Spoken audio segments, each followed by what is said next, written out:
Honorable Bezra. Thank you, Mr. Speaker. Mr. Speaker, my intervention has to do with the third report and resolution, which your Committee on Health, Social Affairs, Gender and Empowerment of Women, Education, Science and Culture, Trade, Custom and Free Movement, Legal Affairs and Human Rights, which considers the various referrals, one on health waste management in the region, sexual and reproductive rights, and then regulation for providing medical products for human use in ECOWAS state. Mr. Speaker, your committee has gone through the proposal brought by the Commission, and two key issues were deliberated upon. With relation to the reproductive sexual rights, Right Honorable Speaker, your committee initially was of the view that the minimum age for marriage as set out in Article 11 of the draft directive, which is the 18 years, we thought that if you set that for that, if you set the age at 18 years for all the countries within the ECOWAS sub-region, the onus rests upon the Commission to find out from the various countries whether their laws, domestic laws, is set at 18 years or below or above. I did not see that in the report. The second issue has to do with spousal rape, where it is suggested that rape within marital environment is seen as committing a crime. And at our discussion, we thought that when you are married and within the marriage context, rape will be limited to outside marriage. Because if two people are married and as a result of fighting at home, the other person comes to say that my husband or my wife has raped me. And then it becomes a legal tussle, which goes to court, becomes a criminal issue. But now we want to have a law or regulations that says that when there is an act of rape within marriage, it becomes a criminal offense. That has also thought to find space in our report. The final one, Mr. Speaker, that I want to commend the Commission and the rapporteur is a resolution that establishes that we, the committee members, were of the view that the Article 25, paragraph 3, which deals with comprehensive sexuality education in our sub-region, should not be part of this regulation. And I'm happy that it's been reported as such. The comprehensive sexuality education, as we all know, has some import or importation of cultures that are not part of our norm and our culture in this regional context. And so members of the view that comprehensive sexuality education should not be part of it. And I'm happy that it is not part of it. And so, Mr. Speaker, I support that this report and resolution should be passed. Thank you. Honorable Dawdu. Okay.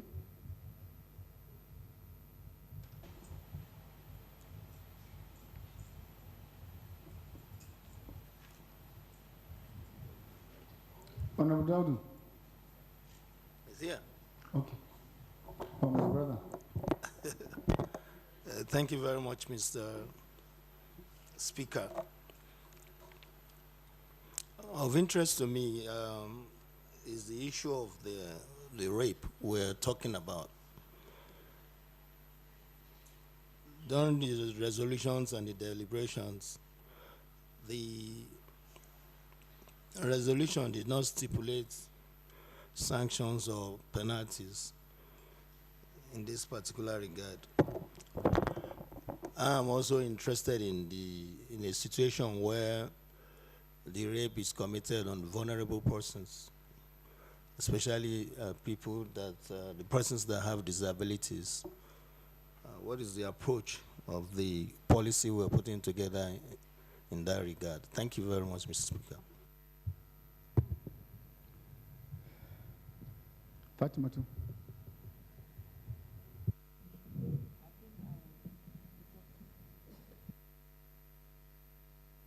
Yeah, okay.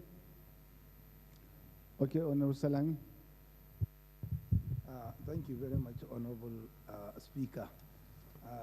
Mine is to congratulate and thank members of this committee for a wonderful job, and also to call upon our colleagues to continue as we were sworn in here.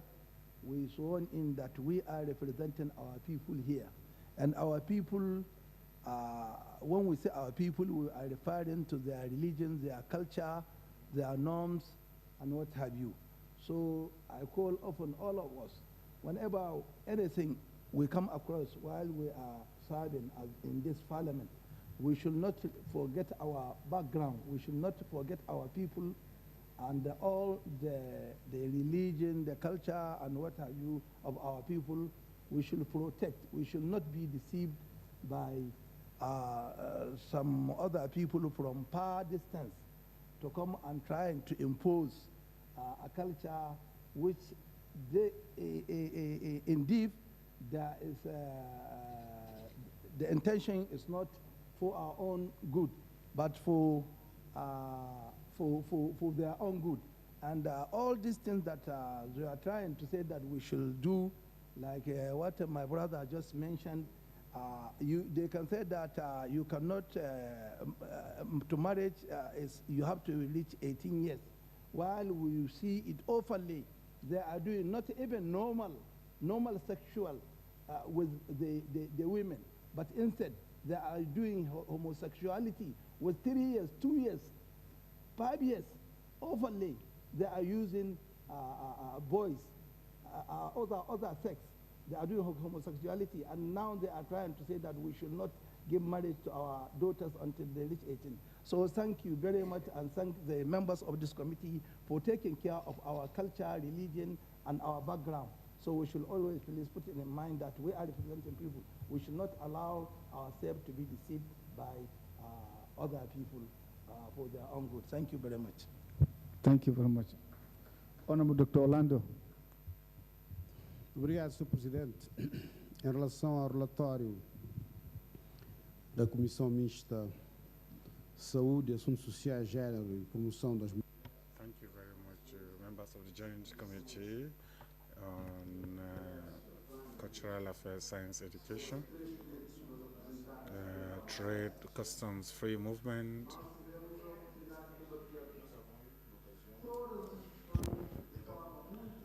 we have discussed all the issues in detail at the committee, and we've also given very clear explanations. We focus on health measures, which are considered best practices at the international level. And so there's nothing wrong with countries coming up with with specificities. And so I don't think it is important for us to go back to all these issues that have already been discussed at the committee level, because sufficiently detailed explanations have already been given, and I believe that that the work done was profound and elaborate enough, and that was how the report was presented in plenary. And so as such, the report has been submitted for approval. In any case, each of our member states has already ratified the international standards on health in force. And this is something that we cannot change. So I propose that we adopt this report. Thank you very much. Honorable Jibo, I want to a little bit differ with my brother, Dr. Orlando. I don't know why. You see, our constitutions and our various laws in our various countries are supreme. When you say we cannot change, I don't believe in that. I believe in the amendment done, because even when the treaties are signed, it needs to be rectified by our various congresses. So it's better we do the needful here than to allow the wrong thing go out and then it suffers at the various parliaments. For my parliament, I can tell you for sure, if you ask me to go for that one, it will not pass. Without the amendment, it will not pass. Thank you.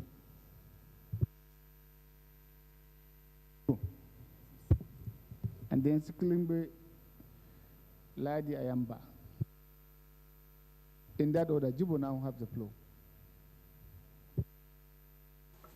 Merci, Monsieur le Thank you, Mr. Speaker. Mr. Speaker, mine is first of all to congratulate all of us and to strongly agree with our colleague, Honorable Dr. Sala. You know that the Westerners were fortunate that discussions were held, and we are on the eve of adopting a law on reproductive health and even laws bordering on marriage and so on and so forth. You know, the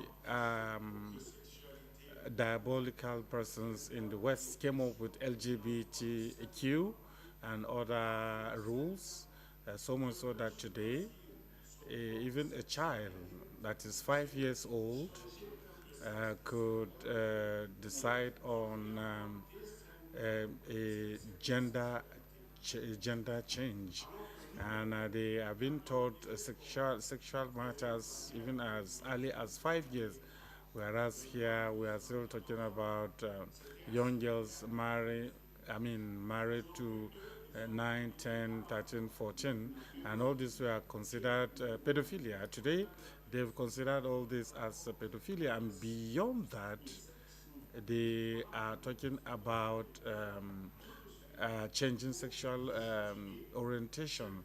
And so that is why we also have to legitimize our cultural practices, and that will render us immune to all their accusations, because now they cannot come out and say that we cannot be talking about early marriage and so on and so forth.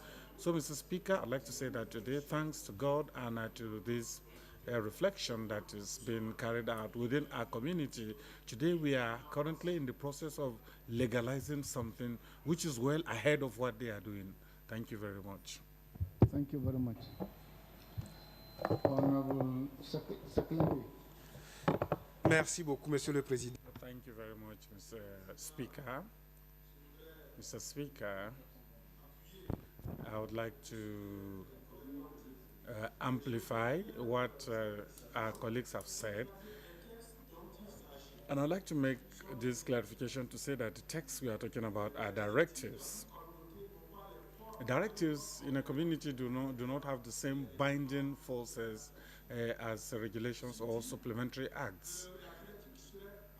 With that said, the directive that will be adopted does not bind countries over their national legislation.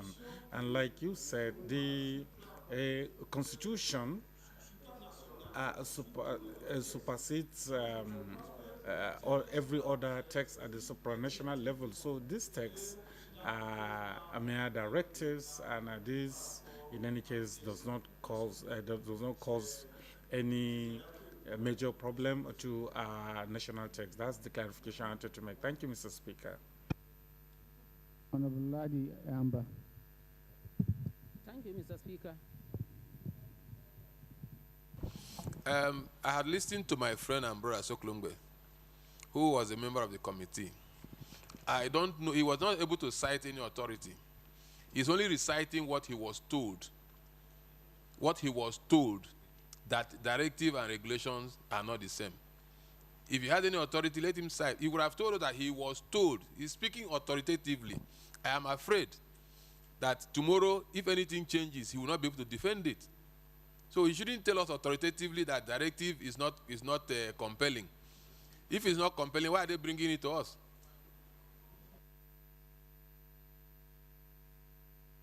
Well, Seklembe.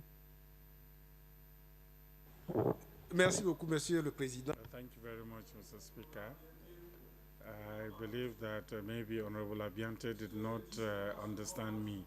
What I'm saying is not what I was told.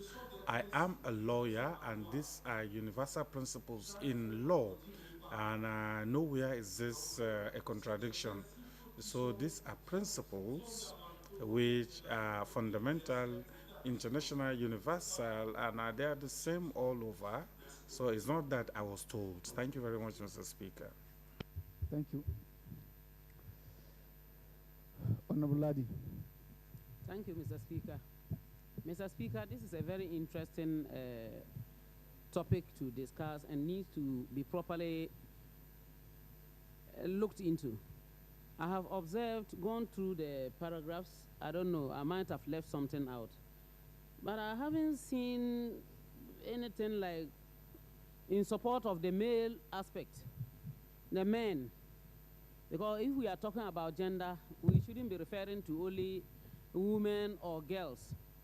From here, we are looking at it as if it's only women who would rape men or men who rape women. But I think that women also, from the use and choice of words here, the very second paragraph after the heading, page 4, you said coercion or surprise. And this is very interesting. Coercion, surprise.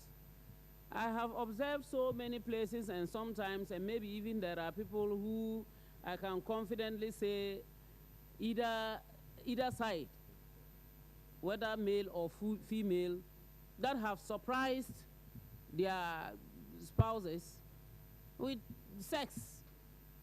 Just come from work or go to a program or a wedding, come back, and maybe something. So if you talk of coercion and sex, and you want to talk about only the female, what about the male? Because if we joke, sooner than later we'll be extincting everything that is right about the male in favor of the females. And I'm afraid gender will not allow us. So if that thing could be clarified, coercion and surprise.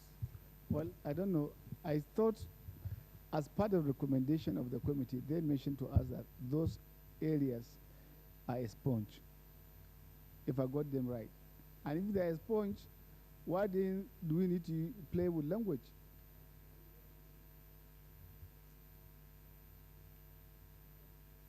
I don't know. This is what they said to us, that they are a sponge. Okay, all right. Then maybe another person could be. It could cater for both sides. Thank you. But let us be conscious of it. Just as it was being debated, we vary in even our own countries.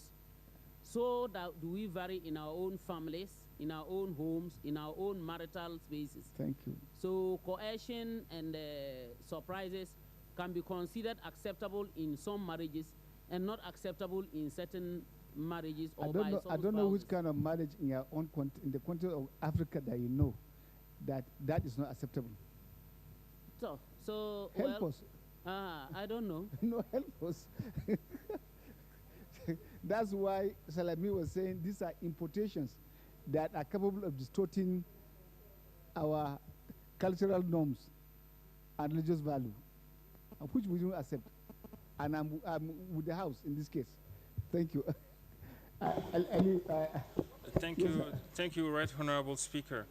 To the point of Honorable Ayamba, if I understood what she was saying, basically what is not done with free will, whether it's male or female, doesn't have the same taste.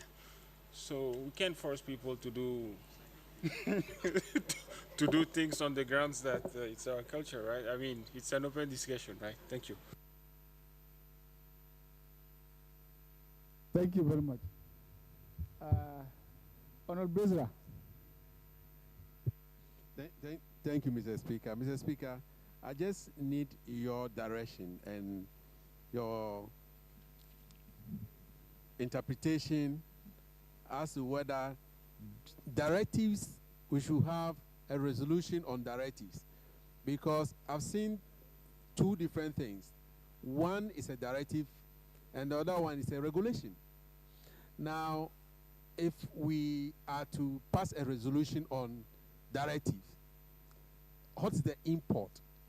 What's the weight of directive? And what's the weight of regulation?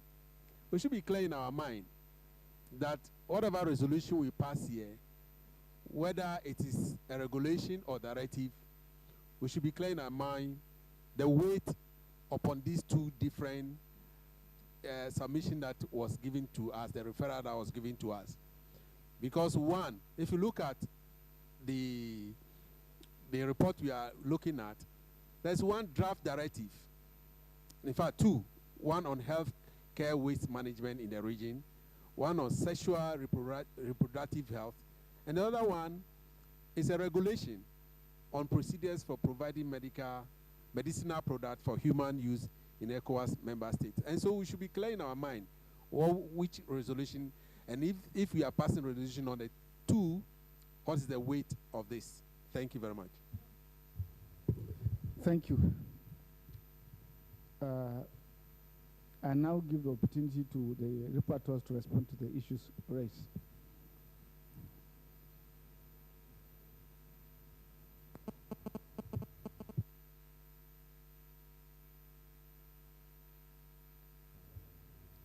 I did not hear.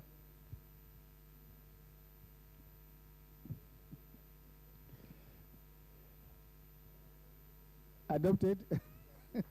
In their absence, I believe we have addressed all the concerns, and members have, as members, have observed through.